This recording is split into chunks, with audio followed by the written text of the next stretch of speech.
দক্ষিণ আফ্রিকার বিপক্ষে ৫৫ রানের বড় পরাজয়ে টি-20 সিরিজ শুরু করেছে পাকিস্তান। রাওয়ালপিন্ডিতে মঙ্গলবার রাতে প্রোটিয়াদের ৯ উইকেটে করা ১৯৪ রানের জবাবে ১১ বল আগে ১৩৯-এ অল আউট হয় সালমান আগারা। রাওয়ালপিন্ডি ক্রিকেট স্টেডিয়ামে বাংলাদেশ সময় রাত ৯টায় শুরু হওয়া সিরিজের প্রথম টি-20-তে পাকিস্তানের কাছে টস হেরে ব্যাটিং পায় দক্ষিণ আফ্রিকা। রিজা হেনড্রিক্স ও কুইন্টন ডিককের উদ্বোধনী জুটিতে ৪ ওভারে আসে ৪৪ রান। ডিকক ১৩ বলে ২৩ করে ফেরার পর হেনড্রিক্স ও টনি ডি জর্জির জুটিতে যোগ হয় ৪৯ রান।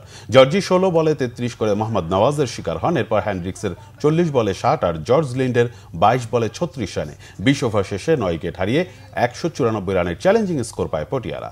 বাঁহাতি স্পিনার নওয়াজ ২৬ রান দিয়ে ৩টি উইকেট নেন। Off spinner Saim Ayub ২ wicket পান ৩১ রানের বিনিময়ে। পাকিস্তানের ইনিংসে সাহেবজাদা ফারহান ও সাইমের উদ্বোধনী জুটিতে আসে ৩১ রান। ফারহান ১৯ বলে ২৪ করে ফেরার পর সাইমের ২৮ বলে ৩৭ আর নওয়াজের ২০ বলে ৩৬ রানে হারের ব্যবধানটাই কমিয়েছে মাত্র। ১০ মাস পর ফেরা বাবর আজম রানের খাতাই খুলতে পারেননি। পেসার কার্বিন বশ ১৪ রানে ৪টি, বাঁহাতি স্পিনার লিন্ডে ২৬ রানে ৩টি ও আরেক পেসার লিজার্ড উইলিয়ামসন ২১ রানে ২টি উইকেট নিয়ে ১৩৯-এ গুটিয়ে দেন স্বাগতিক ইনিংস।